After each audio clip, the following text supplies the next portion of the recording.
ठाकुर साहब, आप इस वक्त, और वो भी सामान के साथ? अरे बेटा, राजा ने हमको धक्के मारकर घर से बाहर निकाल दिया है। उसने हमें रंगे हाथों पकड़ लिया है सामान के साथ। घबराओ नहीं, हमने तुम्हारा नाम नहीं लिया है और वो माल को भी हमने ठिकाने लगा दिया है। पर अब सबसे बड़ी चिंता ये है कि हमारे पास सर छुपाने के लिए जगह नहीं है। हम आपकी तकलीफ समझ सकते हैं ठाकुर साहब। आपके साथ जो कुछ भी हुआ अच्छा नहीं हुआ, मैं मानता हूं, लेकिन आपको उस घर में वापस जाना होगा, क्योंकि आपका उस घर में रहना मेरे लिए बहुत जरूरी है। आर्यन बेटा, हमको लगता है कि तुम्हारा दिमाग अपनी जगह पर नहीं है। अरे खोपड़िया घूम गई है तुम्हारी। हम कहते हैं कि राजा ने हमको रंगे हाथों पकड़ा है, धक्के मारकर घर से बाहर निकाला है। आप बहुत भोले हैं ठाकुर साहब, बहुत मासूम हैं आप। अब आप उस घर में कैसे जाएंगे, उसका उपाय मैं बताऊं।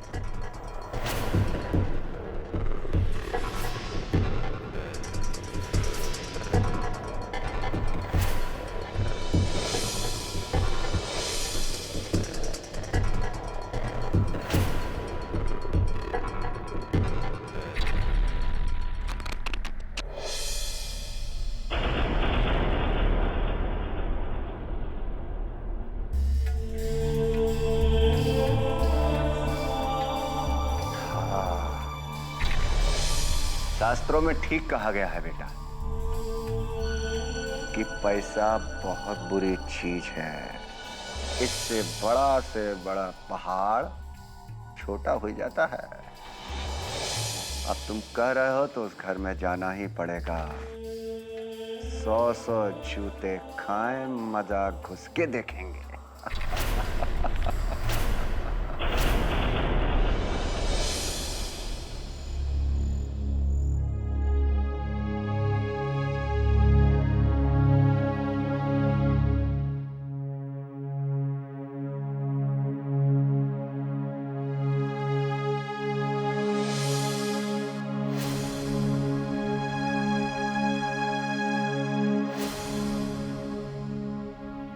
सीढ़ियों से गिर गई है बाबा। गिर गई है?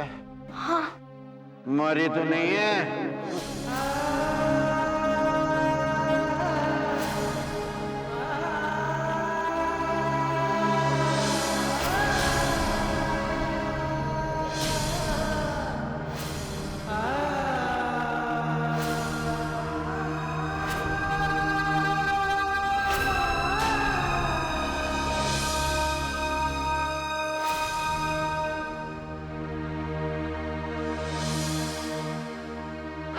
बच्चों के लिए बहुत दुख उठाए थे अपने अम्मा। हमारे लिए उस आदमी के जुल्म को भी उठाती रही जिसको अपने पति का दर्जा दिया था। अरे मौत को भी गले लगा लिया था, सिर्फ इसलिए ताकि वो सुधर जाए।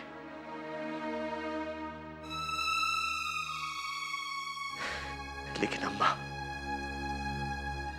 वो इंसान ना तो आपका पति और ना ही हमारे बाप कहलाने के लायक था।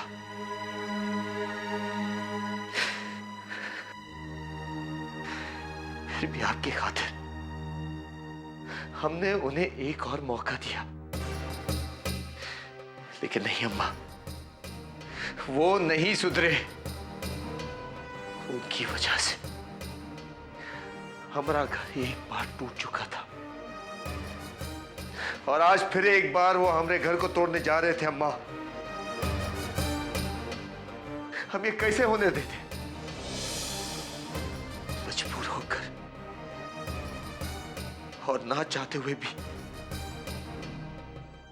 हमें उनको घर से बाहर निकालना पड़ा। अम्मा, अरे उनकी खातिर हम आपको खो चुके, लेकिन अब हम अपने कलेजे के टुकड़े, अपने भाई बहन को खोना नहीं चाहते। अम्मा, अरे अंबर और नंदनी हमारी दुनिया है। अगर वो दो हमरे से दूर हो जाए तो हम कैसे जी पाएंगे अम्मा? अरे आज तो हम बहुत डर गए थे अम्मा। एक पल के लिए ऐसे लगा जैसे हमारा अंबर खो गया है। बहुत डर गए थे अम्मा, बहुत डर गए थे।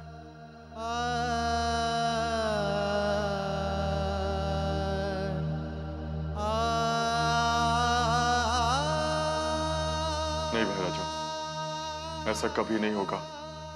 आपका अंबर आपको छोड़कर कभी नहीं जाएगा। राजा भैया, हम तीनों भाई बहन एक ऐसे बंधन से बंधे हैं जिसमें बहुत प्यार है और हम लोग कभी भी एक दूसरे से अलग नहीं होंगे, किसी भी कीमत पे नहीं। और कितनी परीक्षा देगा, लेकिन ये परीक्षा से हमें डरना नहीं है। हम अम्मा के सामने फिर वचन देंगे कि चाहे कुछ भी हो जाए, लेकिन हम तीनों हमेशा एक दूसरे का सहारा बनकर रहेंगे।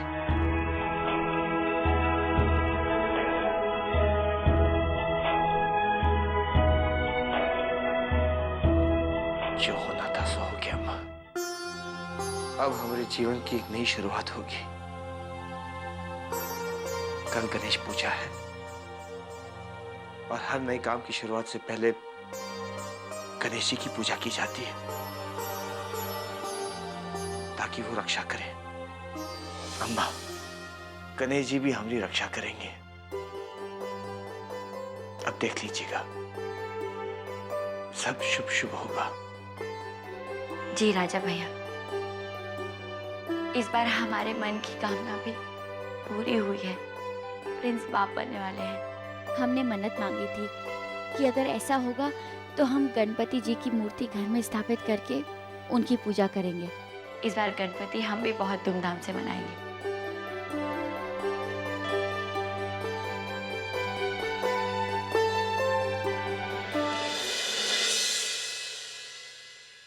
भाभी, घर में जब भी पूजा होती है तो पहले तो नंदिनी प्रसाद बनाती थी और जब से आप आई है तो आप प्रसाद बनाती हैं। मुझे तो आता ही नहीं है। प्लीज मुझे भी सिखाइए ना, मुझे भी बनाना है प्रसाद। अब हाँ हाँ जरूर, क्यों नहीं, आपको जरूर सिखा दिया जाएगा छोटी भाभी। लेकिन उससे पहले आपको एक छोटी सी कीमत चुकानी पड़ेगी। कीमत? कैसे? यही कि आप आगे से जब भी प्रसाद बनेगा तो आप भी बनाएंगी, ठीक है? ठीक है बाबा, मंजूर है। पर अब देर किस लिए, जल्दी सिखाओ ना।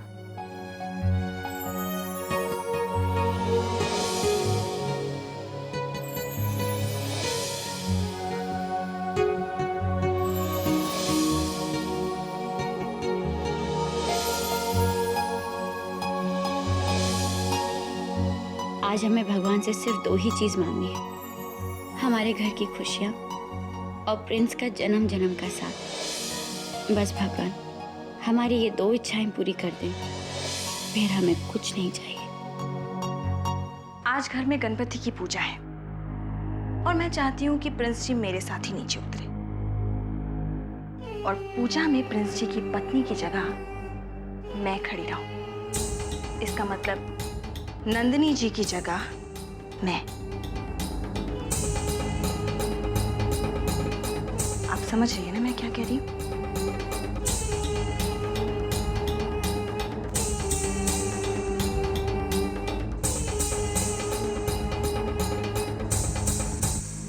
नंदिनी, और कितना इंतजार करवाएंगी? जल्दी कीजिए ना। बस प्रिंस, अब 2 मिनट और इंतजार कीजिए ना प्लीज। पिछले आधे घंटे से आप सिर्फ 2 मिनट कर रही हैं। मुझे समझ नहीं आता कि आप औरतों को तैयार होने में इतना वक्त क्यों लगता है।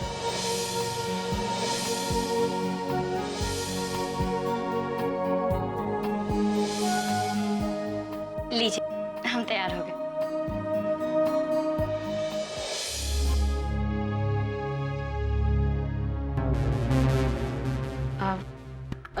प्रिंस वो अब मुझे ये कहना था कि वो मुक्ति है ना, वो बेचारी आजकल बड़ी कमजोर लग रही है, खा पी भी नहीं रही है ठीक से। अभी अभी मैं उसके कमरे की तरफ से ही आ रही थी तो देखा कि बेचारी सो रही है। अरे चेहरा तो बिल्कुल पीला पड़ गया उसका। तो एक काम करना, जाके एक बार उसे देखा और उसे बोलने की ठीक से खाया पिया करे। दीदी वो पूजा में आएंगी तो मैं उनसे बात कर लूंगा। नहीं, मुझे नहीं लगता कि वो पूजा में आएगी। उसकी तबीयत तो मुझे बहुत ही खराब लग रही थी। तू जाएगा ना तो उसे पूजा में लेकर ही आना। क्या है ना कि अब भगवान का आशीर्वाद तो तेरे बच्चे को भी मिलना चाहिए ना। तू जाके उसे पूजा में ले आना। बच्चे को आशीर्वाद मिलना जरूरी है ना प्रिंस। ठीक है, मैं जाकर मिल लेता हूँ उनसे।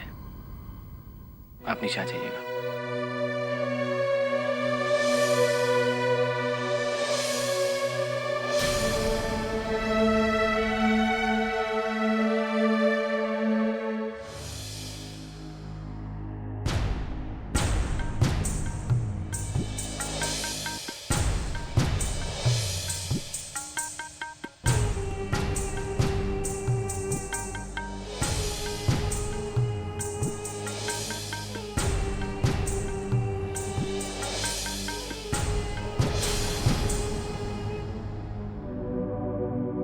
मुक्ति जी, दीदी कह रही है आपकी तबीयत ठीक नहीं है। क्या वो सब ठीक तो है? हाँ, वो घबराहट सी हो रही है, मन कुछ बेचैन सा हो रहा है। अगर तबीयत ज्यादा खराब है तो मैं डॉक्टर को बुला देता हूँ।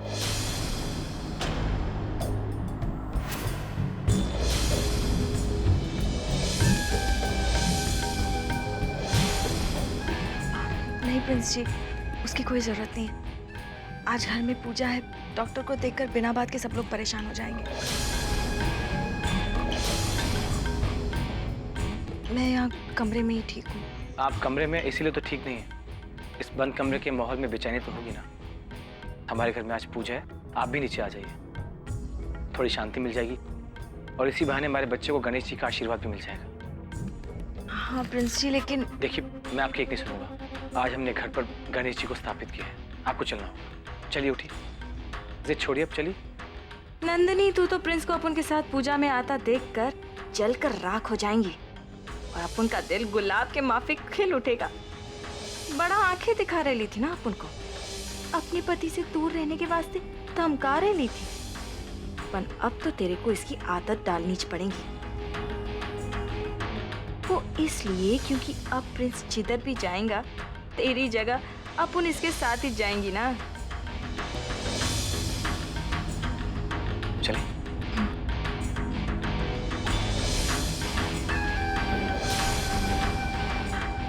चक्कर आ रहा है, हाथ पकड़िए।